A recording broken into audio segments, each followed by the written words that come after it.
Federal government appeals to Nigerians to shun planned August 1st nationwide hunger protests.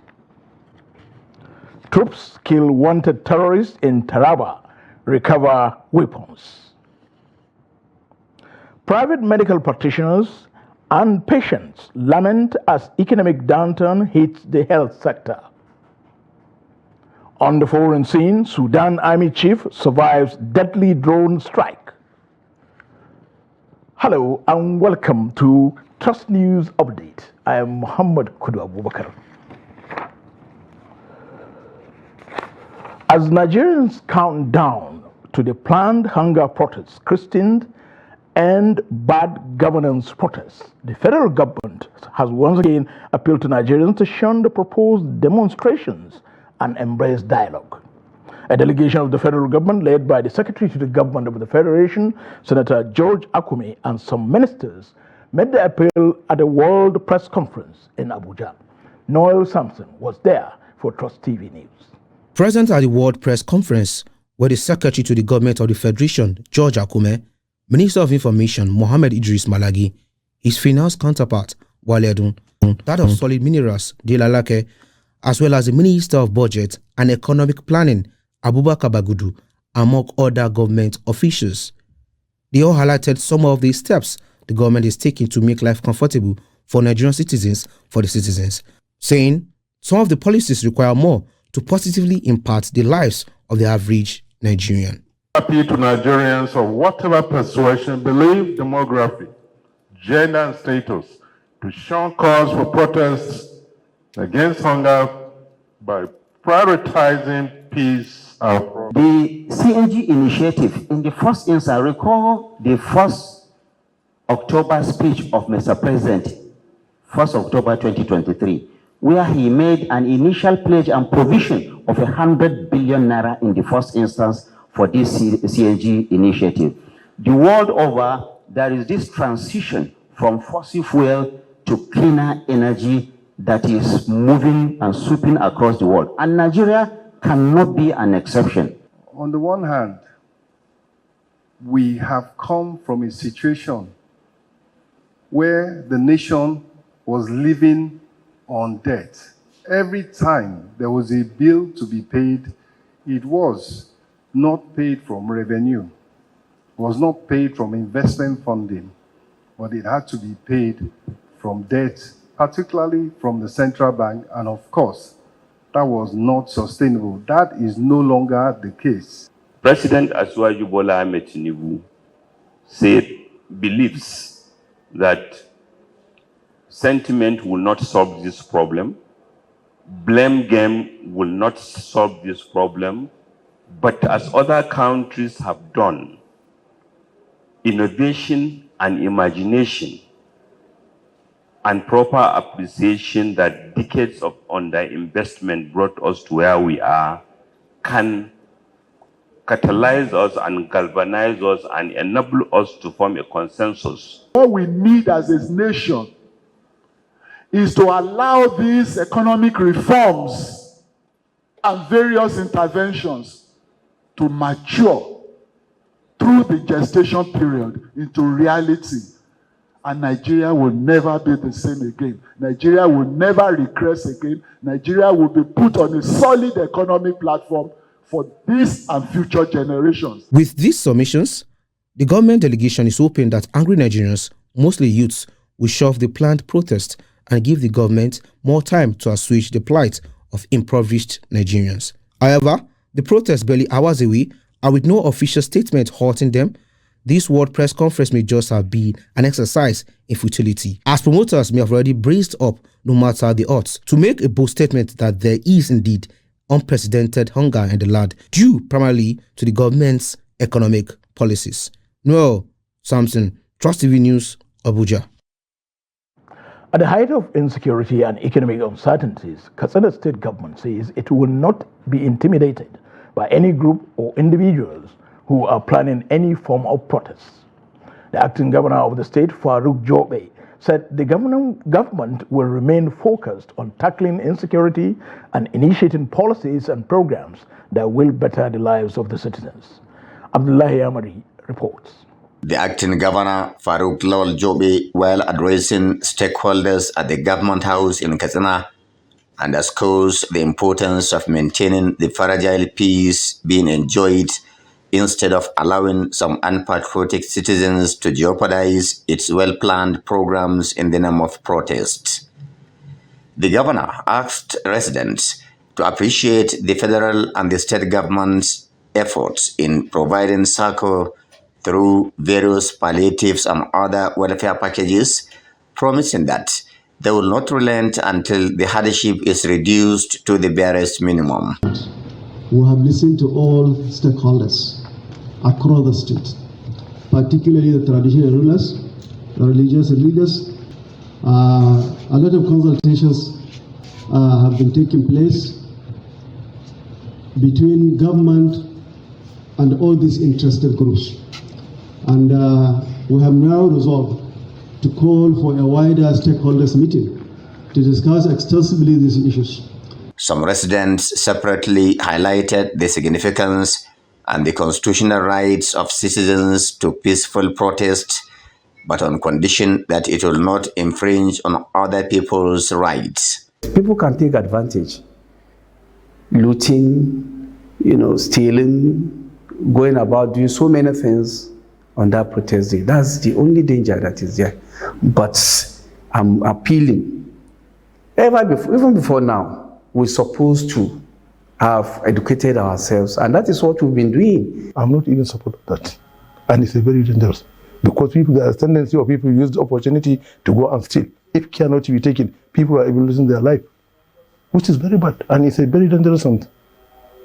But the peaceful protest is allowed with security agents. I think it is questionable to give an open blank check to anybody who simply say, we want to hold demonstration protest against the government with the intention to remove the government. No.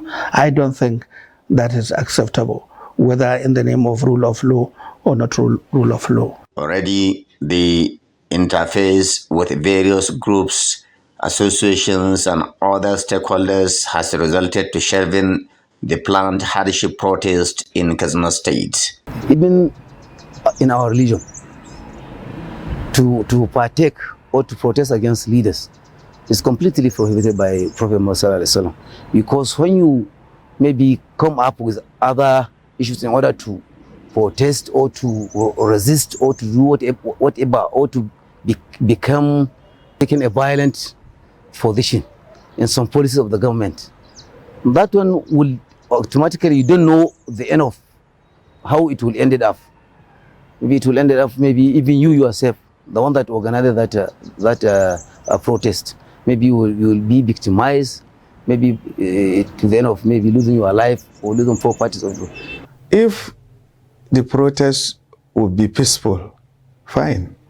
People can go for a protest. But if there is some issues that can affect or destroy the fragile peace we have in the country, rather we look for some other alternative for solving the problem.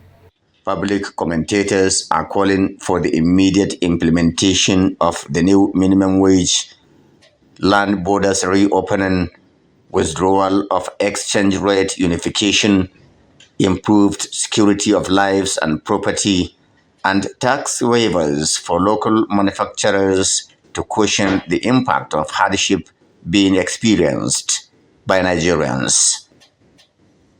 Abdullahi Ismayamadi, Trust Television News, Katsina.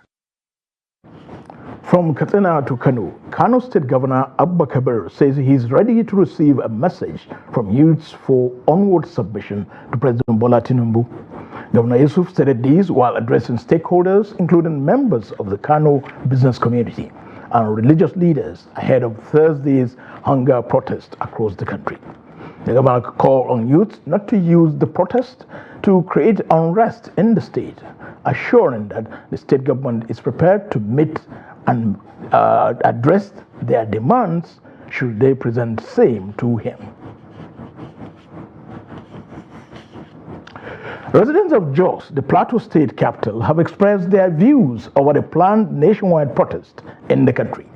Promoters of the exercise have been calling on Nigerians to participate in the protest to demonstrate their anger over the rising cost of living and insecurity bedeviling the country. TOS TV's Adama reports. The state government disclosed this on Tuesday during a sensitization meeting with leaders of various communities in the state. The state government said it is aware of the current hardship being experienced in the country. According to the government, the Nigerian economic hardship was inherited by the present administration. We have seen that protests on the plateau have a very thin line that they can turn into violent protests. And so we want to avoid that because we are tired of violence. We want peace. We want to enjoy the peace and serenity that God has given us. We want to optimize tourism on the plateau. We want to change the narrative on the plateau. Chief of Staff to the governor and Algon chairman in the state, while speaking at the event, said the protest will not be favorable considering the volatile nature of the state. Prove it to the people of Plateau that it is possible to have a new Plateau, a new orientation, and that it is possible to redirect our focus on creating an economy for Plateau State. And that is the focus of this administration. Therefore, the youth support in that regard is highly needed to allow us get to our desired destination. Therefore, we felt that this meeting is very, very crucial, and to be able to convey to the Plateau youth that crisis in most cases does not resolve issues, does not resolve issues. Please, Plateau State has leadership. It's also the state that is bound by religion. And I don't think any religion really allow protests. There are so many ways to solve problems. There is dialogue, round table, that is allowed for us to sit down and then solve our problems. Although some groups have rejected the protest, many have indicated interest in joining the exercise on August 1st against rising cost of living and insecurity in the country. Adama, TOS TV News, Jos. Meanwhile, the Plateau State government said it is not supporting the planned nationwide protest scheduled to hold on August the 1st and appealed to youths, citizens, and residents of the state to shun the exercise. The state government noted that embarking on the protest will rather incur more hardship in the country. The report. Advocates of the protest have fixed August 1st for commencement of the planned nationwide demonstration against the rising cost of living, hunger, and insecurity across the country. While many Nigerians are against the protest, others support the call for the exercise.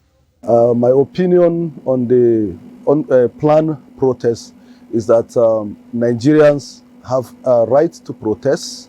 They also have right to self-expression, as contained in Section 40 of the 1999 Constitution as amended, and also Section 30 has also given Nigeria freedom to hold a particular opinion.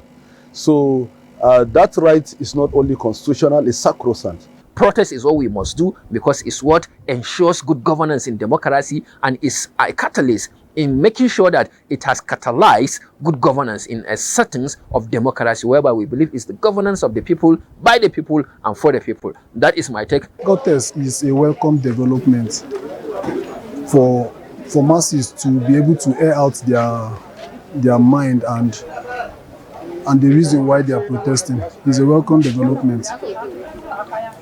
But the residents cautioned the protesters against violent demonstration.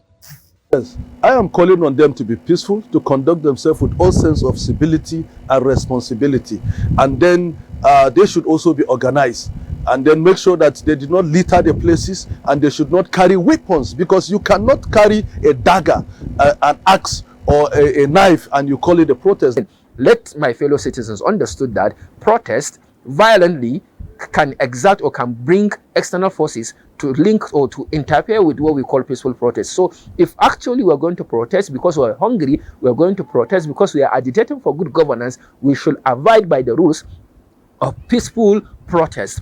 Plateau State Police Command has also warned the protesters against any activity that may lead to loss of lives and properties in the state. Adomusa, Trust TV News, Jos.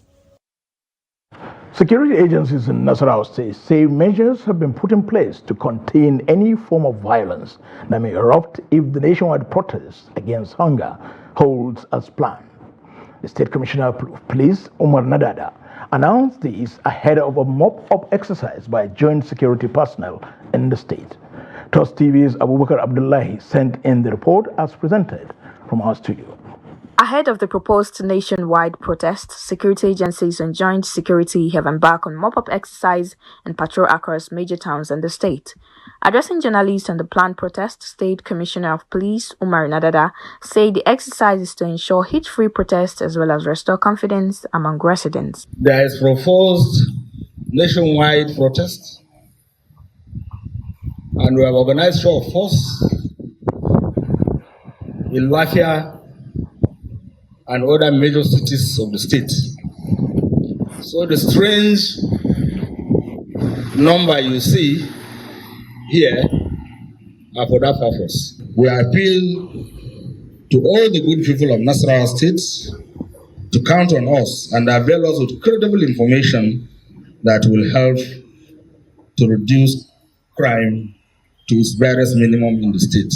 The police commissioner called on residents to cooperate with security agencies in their efforts to fight crime and criminality in the state. Meanwhile, as some residents look forward to participating in the protest, the ruling All Progressive Congress has described the action as politically motivated. Let it be on notice that the protest is a politically motivated action by some enemies of the state who do not mean well for the ordinary citizen except for their selfish political gains. They are out to cause disaffection among the citizens, sabotage the painstaking effort of the government of President Bola Tinubu by all means. The APC chairman called on residents of the state to shun protest and embrace dialogue in the interest of peace and development of the state and country as a whole. There is palpable fear in Osun State as the Nigerian police has warned that the planned national protest against hardship may be hijacked by hoodlums. To this end, some youths in Osun State have withdrawn from the protest and cautioned those willing to participate to shun violent demonstrations. Hamid Oyegbadi filed in the report.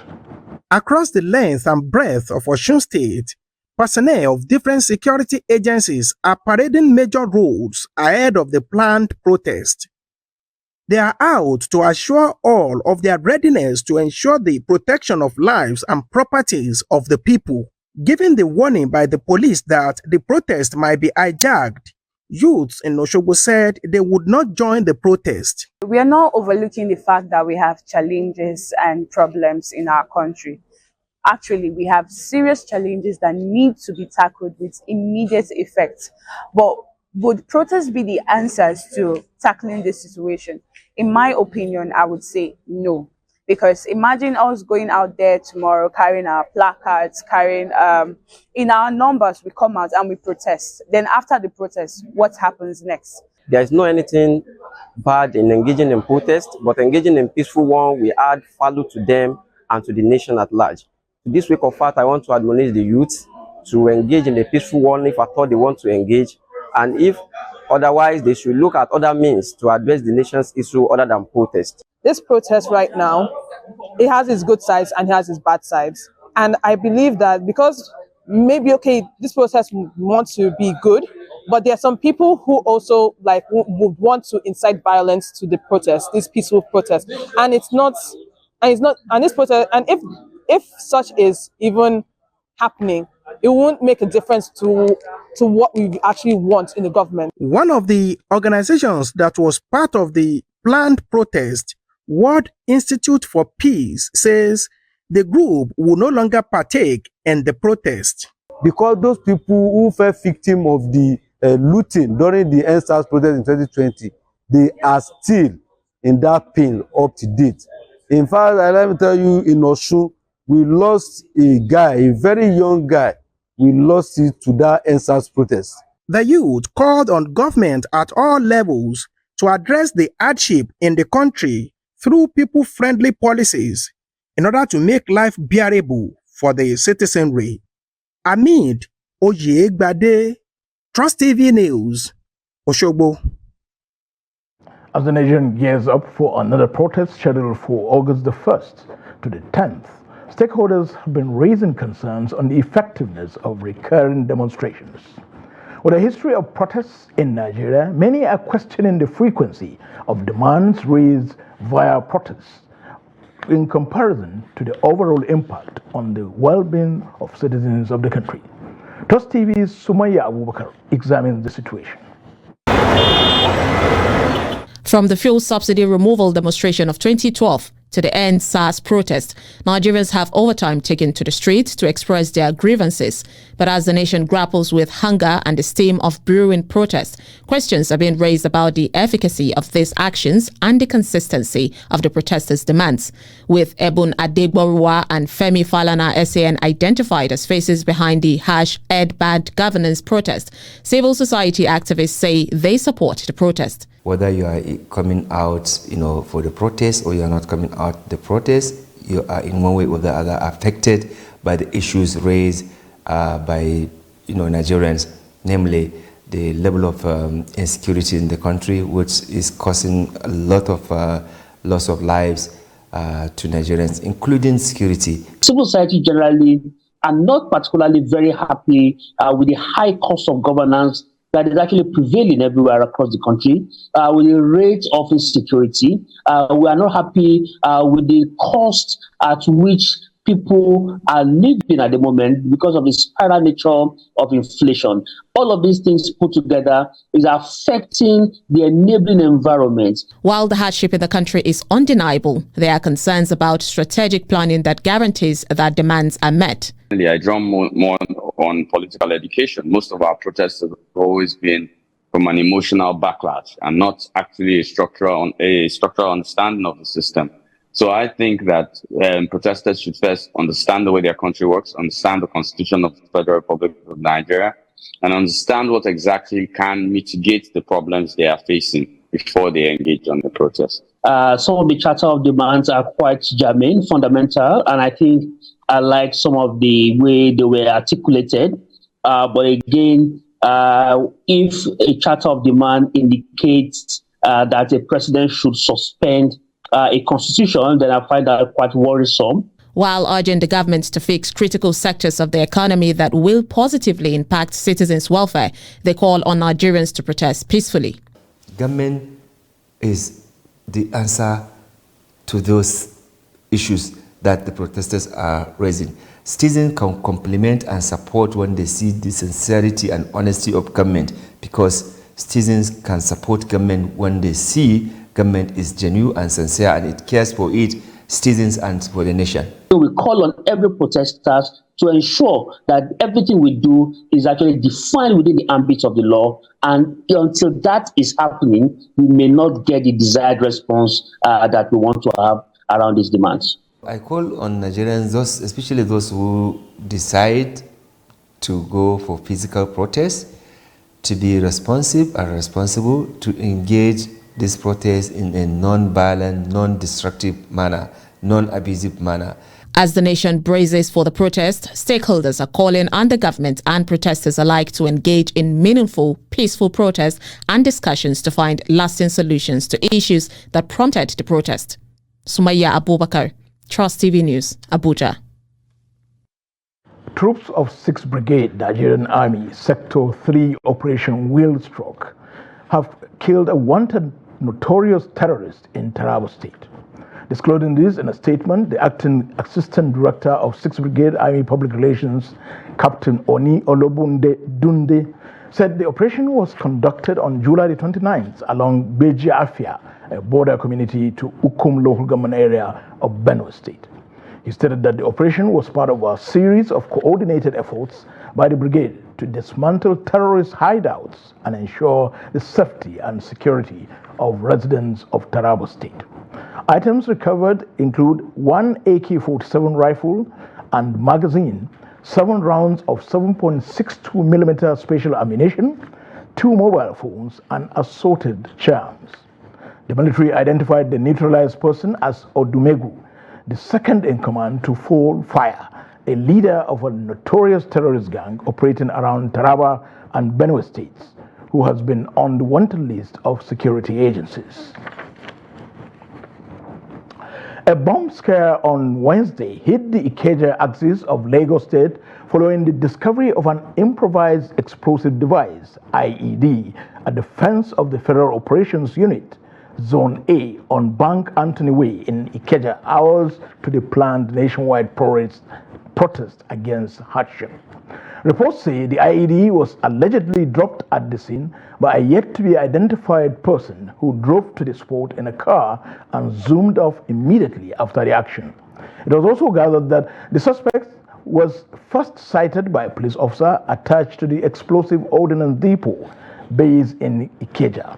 A police source said the officer saw a man in an unregistered Toyota Corolla car parked close to the entrance into the PMF 23 barracks along Mobolaji Bank Anthony Way, Ikeja. Lagos State Commissioner of Police Adegoke Fayoade, who confirmed the incident through the command's public relations officer, noted that the area has been cordoned off and the IED rendered safe and thereafter detonated accordingly. He added that the residue of the IED was collected for further analysis and investigation. The Nigerian Educational Loan Fund has said it will disburse the sum of 850 million naira to institutions as fees this Wednesday. The managing director of the fund, Akitunde Soya, made this known during a press briefing in Abuja. According to Akitunde, this is part from the over 1.7 billion naira that has been disbursed to about 20,000 students. Earlier, Soya revealed that the fund had disbursed institution fees to 20,000 students through their institutions. He also noted that a total of 260,000 loans, including institutional fees and upkeep, have been approved. No fewer than 1.2 million students are expected to benefit from this cardinal program of President Bola Ahmed Tinubu's administration. It will be recalled that President Bola Tinubu had approved 35 billion naira for the takeoff of the scheme after signing the law backing the scheme on April the 3rd.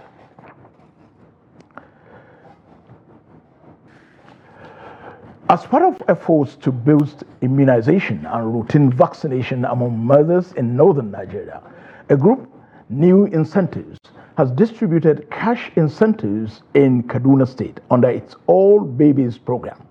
The exercise, which was part of the launch of the provision of the cash grant to caregivers, was held at the Tukur Primary School Care Center in Zaria local government area in the state. The report. New Incentives has been providing cash incentives as part of effort to encourage routine immunization in northern Nigeria since 2017 through its All Babies program. The All Babies program operates in government clinics in several states across the north, including Kaduna. The Emir of Zazzau, Nuhu Mali, commended the New Incentives for their effort towards ensuring that children are immunized. We thank God that New Incentives is working to ensure that our children grow healthy by contributing to eradicate diseases that affect them. We are calling on parents to take advantage of this initiative and ensure that their children are immunized. New Incentives operates the program in coordination with local and state government when caregivers bring their infant for routine immunization at a government hospital. This is a program designed most especially to boost the routine immunization activities all over the county. It has been designed and implemented almost 20 states out of the 36 of the federation, including Kano State. And here in Kaduna, we are doing it in 6 local government areas in 2,803 communities, whereby corn is being given to caregivers to support them once they brought their children for immunization activities in their various communities, in their various healthcare facilities. This fund is being given in order for them to assist them, to help them, support them with transportation when they brought their children, their kids to the facility. So the program was initiated by the new incentive program that is all babies are equal. And also sum of 1,000 is being given in each contact of immunization for the period of 6 contacts, that's making 6,000. The operations coordinator of the new incentives, Mubarak Bawa, said the program is succeeding because of the support from the Kaduna State government. So many other surveys that were conducted subsequently, it shows that there is need for an intervention that will bring change. And with that, we started an RCT between 2017 and 2020, where we had the control and the treatment clinics, and we saw that after the RCT, the result actually shows that the fully immunized infants almost doubled in the treatment groups compared to the control groups.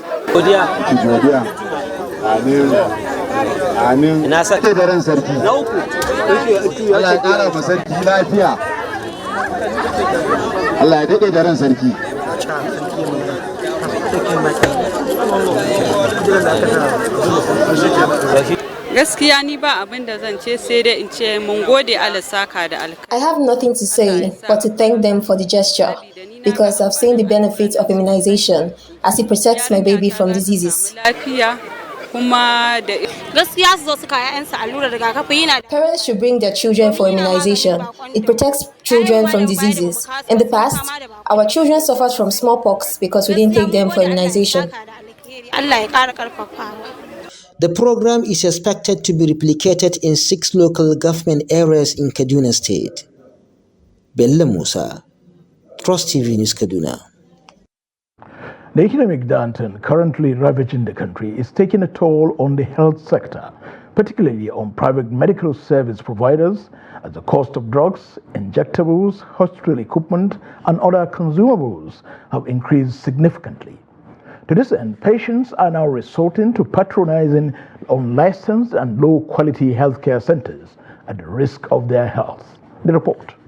According to the Nigerian Health Watch in February 2024 report, an estimated 70% of the population in Nigeria seeks health care from the private sector, as private medical practice is often preferable to people due to the poor quality of care in the public sector. However, there are still a number of issues related to the private healthcare sector that have not been properly addressed, especially the dwindling human resource. As the crunch is actually going on, a lot of doctors and practitioners, they have been forced to downside because of low revenue generation. Okay, because they're not able to recoup their investments. Okay, because of people are not able to afford the usual medical treatments that they previously do. For the many who patronize private practitioners, the rising cost of services, drugs, and injectables is taking a toll on them. I use private sector for my health challenges, and it's not easy at all because seeing the doctors, getting drugs from the private sector is very, very tough. I mean, very cost. And sometimes when you don't have money, you will not be able to have access to the doctors. Sometimes the charges are over triple, like more than triple the charges. Both accessing the hospital or pharmaceutical, is more than triple. The things you usually buy maybe at the rate of 2,000, 5,000, today it goes for 15, 25,000. Is that very bad? Accessing doctors privately, it's becoming more expensive by the day. By the government hospitals, they're cheaper. and it's even though it's difficult to access the doctors, but you end up spending less. And the disadvantage is just that sometimes you need to see them and they are not on seat. You understand? The impact that it has on hospitals, it's actually bearing so much effect and pressure on even practitioners. Some doctors are not even able to run, to be able to purchase their usual medical supply in the right quantities. Some private medical practitioners say a merger by private hospitals, subsidies for power and medical equipment, broadening the National Health Insurance Scheme to accommodate more people, establishing a bank for the health sector that would attend to the funding needs of health institutions, among others, will enable the sector survive the economic onslaught. The idea of merging would have been a very fantastic one, but then it's not common here in Nigeria. People just want to do their own thing, make their own money. They don't see the benefit of collaboration, and then sharing profit, which I totally believe in, and also I agree that times like this, clinics should be willing to merge so that they can be able to bear the financial pressure on them. Okay, so a lot of people are left with the option of going to seek for such kind of medical services at mushroom hospitals and clinics, and it exposes them to the danger of losing their life. Issues around healthcare affordability and accessibility, stakeholder says, call for immediate solutions to achieve optimum healthcare outcomes. Aisha Salihu, Trust TV News, Abuja. Traditional pedicures are known for trimming nails for commercial purposes. Seasonal migrants usually take to this trade while in urban centers. Although they are seen as low-income earners by many, Gombe-based Muhammad Lawan, however, says the skill is a lifesaver for him. Hassan Kohli in this report tells us more and has more on how a 55-year-old Gombe-based pedicurist earns a living for his family of 10. The report. Muhammad Lawan leaves his house every day, hoping to find work to enable him support himself and his family.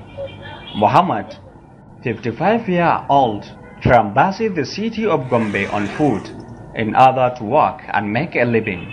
He says the need to support his family is the driving force behind his business. I had tried different trades and skills in the past, like selling watches and trading rice, but both of those ventures failed. One day, while I was sitting in Wukari, I got a call from home saying that my parents had nothing to cook. I quickly went around the town and started a pedicure business, and for the first 30 years, I only rely on it to take care of my family. In fact, it helped me succeed in life. Muhammad Lawan, who has 10 children, claims that life has changed from what it was before, even though he still looks after them. I have 2 wives and 7 children that I have to take care of at all costs. Right now, we are just managing and adapting to the current economic condition. We are optimistic that our leaders will come up with policies that will ease the hardship.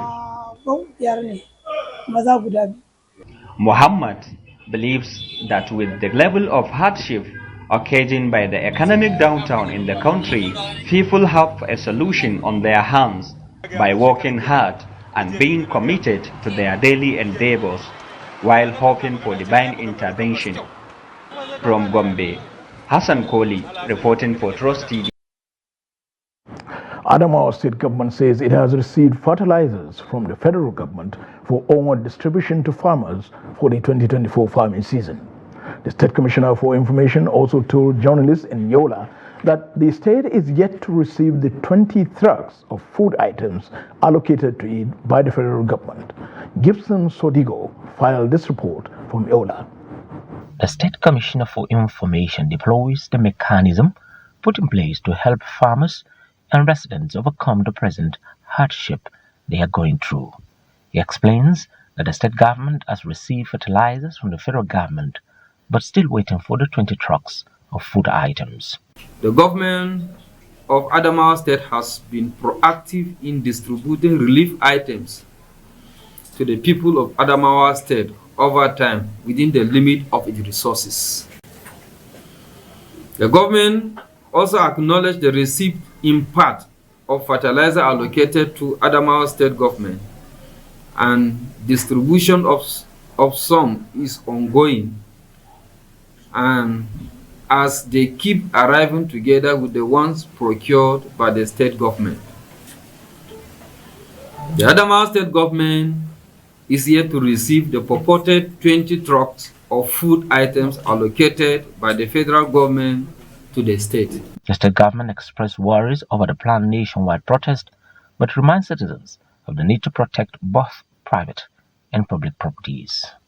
The Adamawa State government, while acknowledging the right of Nigerians for a free, peaceful, and lawful assembly, admonished the good people of Adamawa State to avoid gathering that could snowball into disastrous outings for miscreants and hideout creatures to take advantage of and wreak havoc on the people, leading to loss of lives and properties. The state government said while it's the right of citizens to protest, they should do so within the ambit of the law. Gibson Soadugo, Trust TV News, Yola.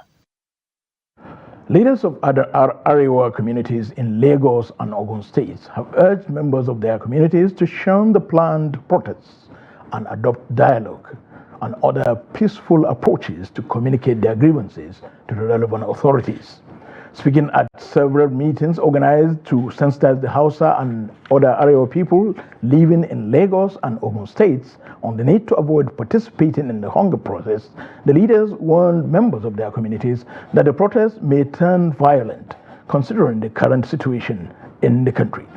TOS TV's Abbas Dalibi now reports. In Ogun State, the Hausa chiefs in Abeokuta and in Ogere town along the Lagos-Ibadan Expressway have held several meetings with sectional, religious and youth leaders, as well as traders and commercial motorcycle riders, where they urge the youths and other members of their communities to refrain from participating in the coming protest. The Sarki Hausawa of Egbalan in Abeokuta, Ibrahim Hassan, and the Special Advisor on Inter-Ethnic Affairs to the Ogun State Governor, Abdul Hadi Sani, organized the meeting at the palace of the Sarkin Hausawa in Sabo Abeokuta last week, with several security agencies in attendance, and in Ogere town, where there is large numbers of the Arewa people. The Sarkin Hausawa of Ogere, Abdullahi Abubakar Saminaka, also held a meeting calling on his people to desist from participating in the protest. Most of the northerners living in the area are businessmen and traders. We have no reason to participate in the protest, considering the situation they found themselves during the NSAS protest, as their properties were also vandalized. The chairman of Arewa Traders in Ogere, Burabula Magwani, also disclosed that they are preventing northern youth from participating in the protest because majority of them are traders with properties worth of millions of naira. History has shown that in most cases, traders become victims of protests. Hence, we have warned our youth to shun the protest.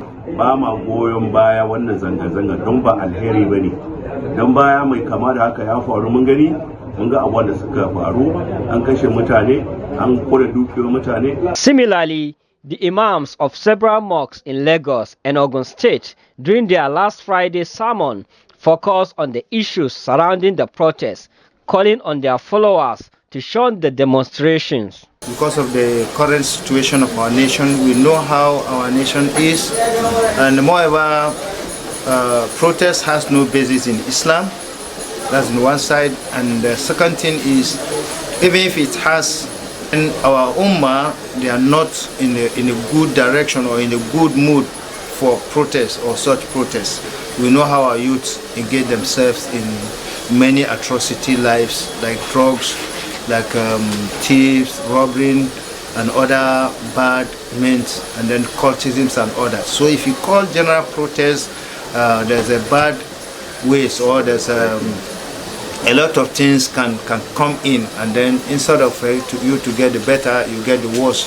As promoters of protests get ready for the demonstrations, there is declining business activities in Arewa communities in Lagos and Ogun State, following a reduction in the supply of major commodities transported from the northern part of the country to Lagos and Ogun State due to their fear of the protests. Abbas Ibrahim Alibi, Trust TV, Lagos. Turn off for business news with Yusuf Akogu. The federal government said it paid over 633.30 billion naira on electricity subsidy in the first quarter of 2024. According to the Nigerian Electricity Regulatory Commission quarterly report, the amount represents a 150.5% increase from 252.76 billion naira in Q4 2023. The sum paid in the first 3 months of the year is higher than 628.61 billion naira paid from January to December 2023. A breakdown showed that subsidy got 36.02 billion naira in the first quarter, 135.23 billion naira in the second quarter, 204.6 billion naira in the third quarter, and 252.76 billion naira in the fourth quarter of 2023. The electricity market regulator blamed the increase on government policy to harmonize exchange rates, as well as the absence of cost-reflective tariffs across all electricity distribution companies. On revenue collection, the report said the discos recorded a shortfall as the total revenue in the period was 291.62 billion naira out of 368.65 billion naira billed to customers. Global banking giant HSBC said on Wednesday that pre-tax profit in the first half of 2024 came in at $21.6 billion, slightly lower than last year's record performance. The bank also doubled down on its share buyback, announcing a further 3-month repurchase of up to $3 billion following the completed $3 billion buyback announced last year. The buyback and approval of an interim dividend of $0.1 per share will bring shareholders a total of $4.8 billion, taking the total amount of capital distributed since 2023 to $34.4 billion. The equities market of the NGX closed Wednesday in the negative territory, extending previous day lows as investors react negatively to the planned nationwide hunger protest across Nigeria.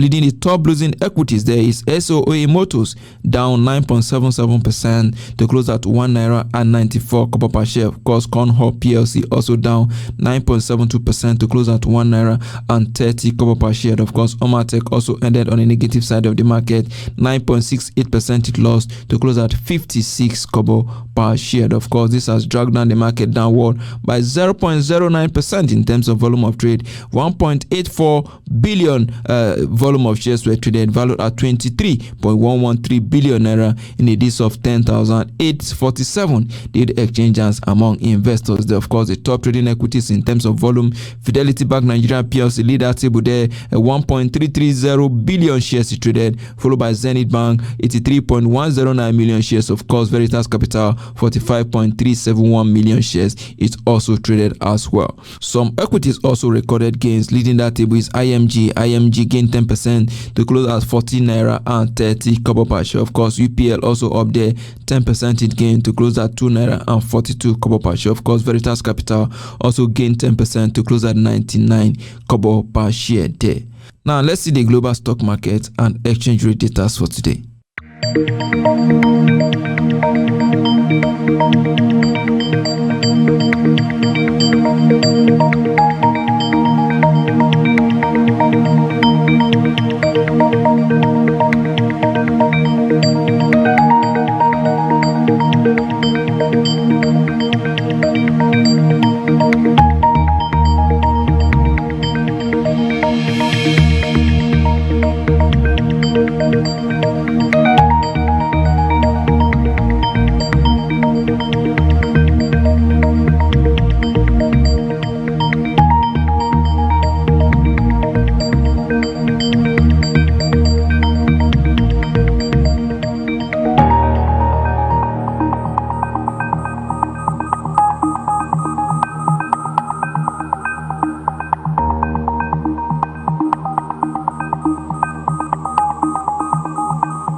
Finally, in business, oil prices climbed by about $2 on Wednesday, rebounding from 7-week lows as the killing of Hamas leader in Iran heightened tension in the Middle East and overshadowed concerns about weak China demand. At the London market, Brent crude sells for $80 per barrel.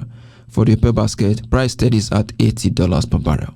And that's business. I am Yusuf Akogu.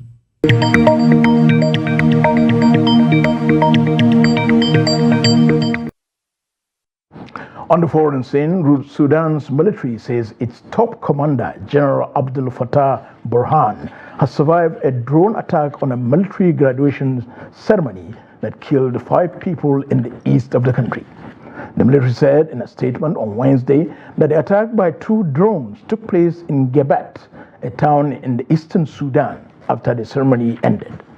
General Burhan, who was attending the ceremony, was not injured, according to the military's spokesperson's office. The assassination attempt comes nearly a week after the head of Sudan's military forces announced that he plans to attend ceasefire talks in Switzerland and next month, hosted by the United States and Saudi Arabia. The head of the Rapid Support Forces fighting the Sudanese army, General Mohammed Hamdan Daglo, had stressed at the time that the talks will constitute a major step towards peace and stability in Sudan and will allow the creation of a new nation based on justice, equality, and federalism. Sudan has been torn apart by war for more than a year between the army and a powerful paramilitary group, the Rapid Support Forces. With the fighting taking place in the capital, Khartoum, military leaders are operating mainly in the east of the country, near the Red Sea coast. Angola on Tuesday announced a ceasefire agreement between the Democratic Republic of Congo, DRC, and Rwanda. The deal follows a meeting between the foreign ministers of Rwanda and the DRC, hosted by Angolan President Lourenço in Luanda. Kinshasa has long accused Kigali of backing the M23 rebels fighting the army in its eastern North Kivu province, an accusation Rwanda denies.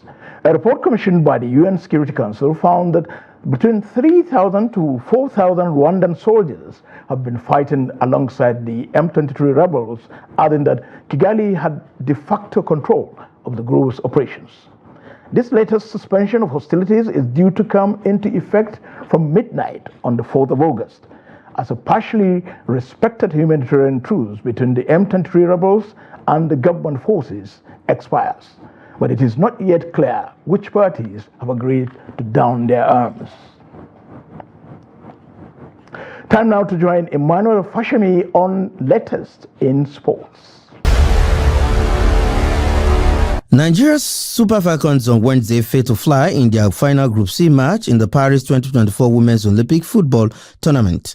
Their 1-3 loss to the Asians turned out to be their biggest loss of the tournament as they returned home without a point from their first outing at the Olympics in 16 years. After a 0-1 defeat by Brazil and Spain in their 2 earlier matches, the Falcons were expected to throw the kitchen sink at the Asian champions. Instead, the Nadeshiko were 2 goals up just a little after the half-hour mark, both scored within 10 minutes of each other. Mika Hamano fired past goalkeeper Chamaka Nadozie to give the Asian champions the lead after 22 minutes, and in the 32nd minute, Mina Tanaka doubled the lead, leaving the 9-time African champions with a heavy burden to lift to stand a chance of victory. Jennifer Echegini briefly gave hope of that possibility with a brilliant strike with 3 minutes to go into recess, but the Japanese restored their 2-goal advantage in added time of first half when Hamano got her second with a superb free kick. The much expected revamp in the second half failed to materialize as the Super Falcons have now exited